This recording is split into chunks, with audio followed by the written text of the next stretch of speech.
রামায়ণ শেষ হলো, রাবণ বধ হলো, রামরাজ্য প্রতিষ্ঠিত হলো। কিন্তু সময়ের চাকা কাউকে ছাড়ে না। ভগবান শ্রীরামচন্দ্র যখন তার পার্থিব লীলা শেষ করে বৈকুণ্ঠে ফেরার সিদ্ধান্ত নিলেন, তখন অযোধ্যার প্রতিটি ধুলোকণায় কান্নায় ভেঙে পড়েছিল।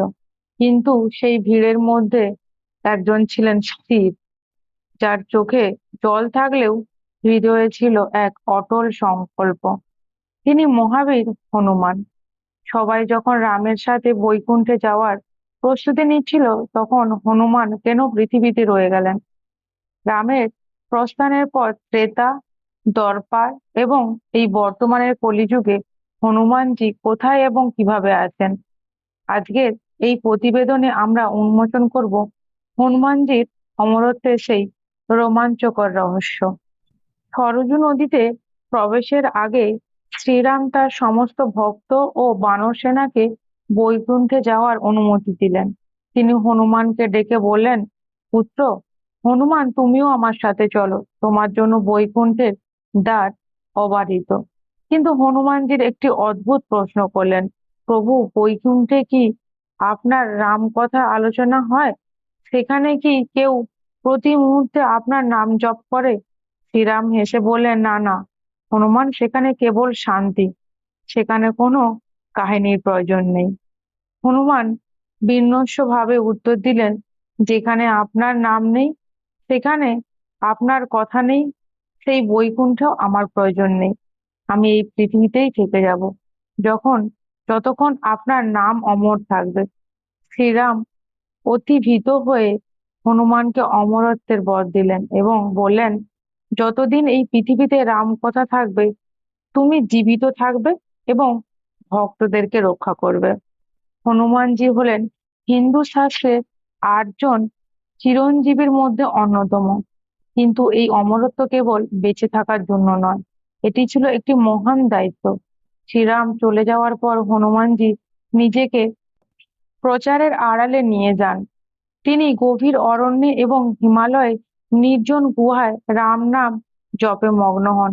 বলা হয়, রাম বিদায়ের পর হনুমানজি লঙ্কাতেও গিয়েছিলেন বিভীষণকে দেখা দিতে, কিন্তু তার স্থায়ী নিবাস হয়ে ওঠে গন্ধামাদন পর্বে। কেন গন্ধামাদন? কারণ এই পর্বতে আজও এমন কিছু ঔষধি এবং আধ্যাত্মিক স্পন্দন রয়েছে যা ত্রেতা যুগের স্মৃতি বহন করে। উত্তরাখণ্ডে বদ্রীনাথের কাছে অবস্থিত এই গন্ধামাদন পর্বত, শাস্ত্রে বলা হয়েছে এখানে সাধারণ মানুষের প্রবেশ নিষেধ। কেন হনুমানজি এই স্থানটিকে বেছে নিলেন? এখানেই আছে কিপুরুষা বর্ষ। পুরাণ অনুযায়ী হনুমানজি আজও সেখানে গন্ধা পর্বতের সাথে রাম সংকীর্তন করেন। অনেক আধুনিক অভিযাত্রীদের দাবি করেছেন গান্ধব মাদন পর্বতের আশেপাশে তারা বিশাল আকারের পায়ের ছাপ দেখেছেন। বৈজ্ঞানিকরা একে ইয়েতি বলেও ভক্তদের বিশ্বাস। এগুলো পাবন পুত্রের পদচিহ্ন। যুগের পরিবর্তন হলো, ত্রেতা শেষ হয়ে এলে দর্পা যুগ শুরু। কুরুক্ষেত্রের যুদ্ধের আগে পাণ্ডবরা যখন বনবাসে ছিলেন, তখন একদিন ভীম দ্রৌপদীর জন্য সুগন্ধিকা ফুল আনতে গন্ধমাদন পর্বতের পথে যাচ্ছিলেন। ভীম দেখেছিলেন তার শক্তির ওপর অত্যন্ত ভয়ঙ্করী। রাস্তার মাঝে তিনি দেখলেন এক বৃদ্ধ বানর শুয়ে আছে এবং তার লেজ দিয়ে পথ আটকে রেখেছে। ভীম ধমক দিয়ে বললেন, ওহে বানর, পথ ছাড়ো। জানো আমি কে? আমি বায়ুপুত্র ভীম। বানরটি চোখ নাক খুলেই বলল, আমি বৃদ্ধ, নড়তে পারছি না, তুমি আমার লেজটি সরিয়ে পথ করে নাও। ভীম অবজ্ঞার সাথে তার হাত দিয়ে লেজটি সরাতে চাইলো, কিন্তু অবাক কাণ্ড, সেই লেজটি এক চুলও নড়ল না। এরপর দুই হাত দিয়ে সর্বশক্তি প্রয়োগ করেও ভীম এই বৃদ্ধ বানরের লেজ সরাতে পারলেন না। ভীম বুঝতে পারলেন এটি কোনো সাধারণ বানর নয়। তিনি বিনয়ভাবে পরিচয় জানতে চাইলেন। তখন হনুমানজি তার বিশাল চতুর্ভুজ রূপ ধারণ করলেন। ভীম স্তব্ধ হয়ে গেলেন। হনুমানজির হাসলেন এবং বললেন, ভীম, আমরা দুজনেই বায়ুপুত্র, তাই সম্পর্কে আমরা ভাই ভাই। তোমার শক্তির অহংকার চূর্ণ করতেই আমি এই ছদ্মবেশ নিয়েছিলাম। ভীম তখন হনুমানজির কাছে আশীর্বাদ চাইলেন যাতে পাণ্ডবরা যুদ্ধে জয়ী হয়। হনুমানজি প্রতিশ্রুতি দিলেন, আমি সশরীরে যুদ্ধে অংশ নেব না, কিন্তু আমি অর্জুনের রথের ধ্বজায় অবস্থান করব। আমার অহংকারে শত্রুপক্ষ আতঙ্কিত হবে এবং আমি তোমাদের রথ রক্ষা করব। মহাভারতে আরেকটি রোমাঞ্চকর কাহিনী হলো অর্জুন ও হনুমানের সাক্ষাৎ। অর্জুন একবার রামেশ্বরম মন্দিরে গিয়ে ভাবলেন, রামচন্দ্র কেন বানরদের দিয়ে পাথর দিয়ে সেতু বানিয়েছিলেন? তিনি তো আমার মতো শ্রেষ্ঠ ধনুর্ধর ছিলেন, তিনি তীরের সেতু কেন বানালেন? পাশে বসে থাকা এক ছোট্ট বানর বলল, তীরের সেতু কি বানরদের ভার সইতে পারত? অর্জুন চ্যালেঞ্জ ছুড়ে দিলেন, আমি এখন তীরের সেতু বানাবো, তুমি যদি তার ওপর দিয়ে হেঁটে যেতে পারো এবং সেতু না ভাঙে, তবে আমি আগুন প্রণে দেব। তা যদি ভেঙে যায় তবে তুমি যা বলবে তাই হবে। অর্জুন তীরে সেতু বানালেন, কিন্তু হনুমানজি পা রাখা মাত্রই সেতুটি ভেঙে চুরমার হয়ে গেল। অর্জুন দ্বিতীয়বার এবং তৃতীয়বার চেষ্টা করলেন, কিন্তু প্রত্যেকবারই সেতু ভাঙলো।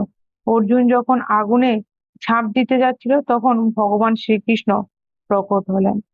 কৃষ্ণ হাসলেন এবং বললেন, অর্জুন, তোমার সেতু প্রথমবারেই ভেঙে যেত, কিন্তু আমি কচ্ছপ রূপে নিজে থেকে তা ধরে রেখেছিলাম। আর হনুমান, তুমিও তো জানো অর্জুন আমার সখা, তবে কেন তার পরীক্ষা নিচ্ছ? অর্জুন এবং হনুমান দুজনেই নিজেদের ভুল বুঝতে পারলো। অর্জুন ক্ষমা চাইলেন, কিন্তু ঘটনার পরে হনুমানজির প্রতিশ্রুতি দেন যে তিনি অর্জুনের রথের পতাকা সারাক্ষণ বিরাজ করবেন। এই কারণে অর্জুনের এক নাম কবিধ্বজ। কুরুক্ষেত্রে 18 দিন যুদ্ধের হনুমানজি অদৃশ্যভাবে অর্জুনের রথকে দিব্যাস্ত্রের হাতে রক্ষা করেছিলেন। কুরুক্ষেত্রে যুদ্ধ শেষ হওয়ার পর কৃষ্ণ অর্জুনকে বললেন, আজ তুমি আগে নামো, তারপর আমি নামবো। অর্জুন অবাক হলেন, কারণ সারথি সাধারণত পরে নামে। অর্জুন নামার পর কৃষ্ণ নামলেন এবং সর্বশেষে হনুমানজি পতাকা থেকে অদৃশ্য হয়ে গেলেন। মুহূর্তের মধ্যে পুরো রথটি আগুনের গোলায় পরিণত হলো এবং ছাই হয়ে গেল।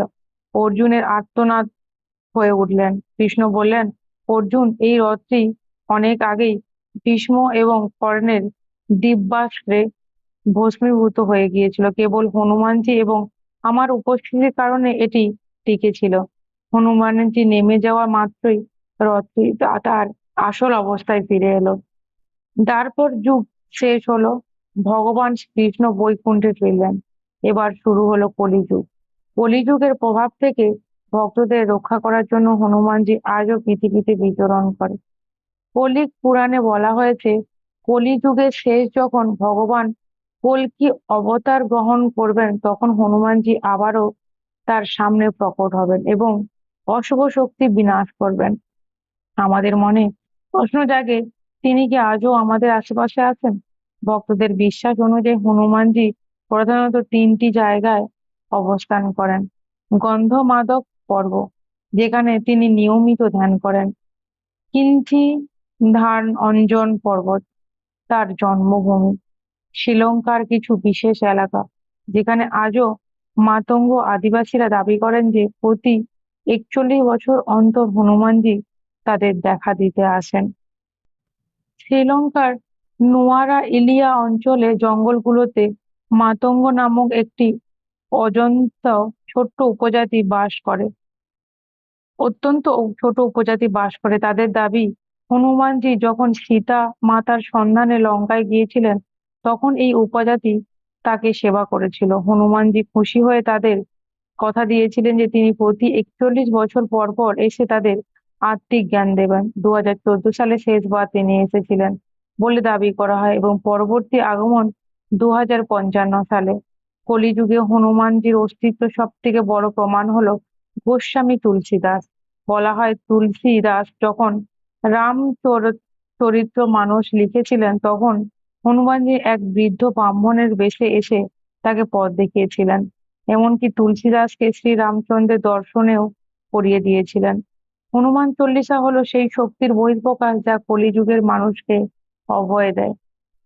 আধুনিক বিজ্ঞান বলছে সাউন্ড ভাইব্রেশন মানুষের ডিএনএ পর্যন্ত পরিবর্তন করতে পারে। হনুমান চল্লিশা বা অং হনুমান্তে নমঃ মন্ত্রের যে কম্পন, তা মানুষের ভয় নিয়ন্ত্রণকারী গ্রন্থি কে শান্ত রাখে। হনুমানজি মানে কেবল ভক্তি নয়, এটি অসীম আত্মবিশ্বাস এবং মানসিক শক্তির প্রতীক।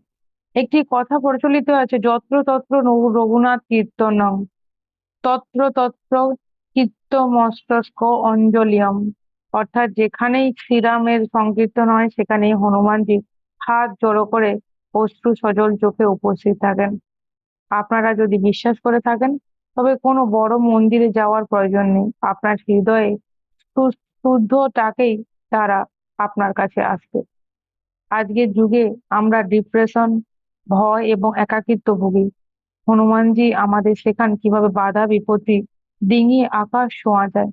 তিনি আপনার জীবনে বাধা গণ্ডিগুলোকে তিনি তুড়ি মেরে উড়িয়ে দিতে পারে, কেবল প্রয়োজন তার ওপর অটল বিশ্বাস। হনুমানজি অমর কারণ তিনি সময়ের ঊর্ধ্বে। তিনি কোনো ধর্মে বা কোনো এক বিশেষ গোষ্ঠীর নয়। তিনি হলেন শক্তির সেই পরম উৎস যা ব্রহ্মাণ্ডে সর্ববিরাজমান। রামায়ণের শেষ হয়েছে, কিন্তু হনুমানজির রাম শক্তি আজও জীবন্ত। এই বিশদ আলোচনা আমরা দেখলাম কিভাবে একনিষ্ঠ ভক্তি একজন সাধারণ বানরকে ভগবান করে তোলে। হনুমানজি আজও আছেন আমাদের বিশ্বাস, আমাদের নিঃশ্বাসে। ভিডিওটি ভালো লাগে তো অবশ্যই লাইক কমেন্ট শেয়ার করবেন আর পাশে থাকা বেল আইকনটি প্রেস করবেন।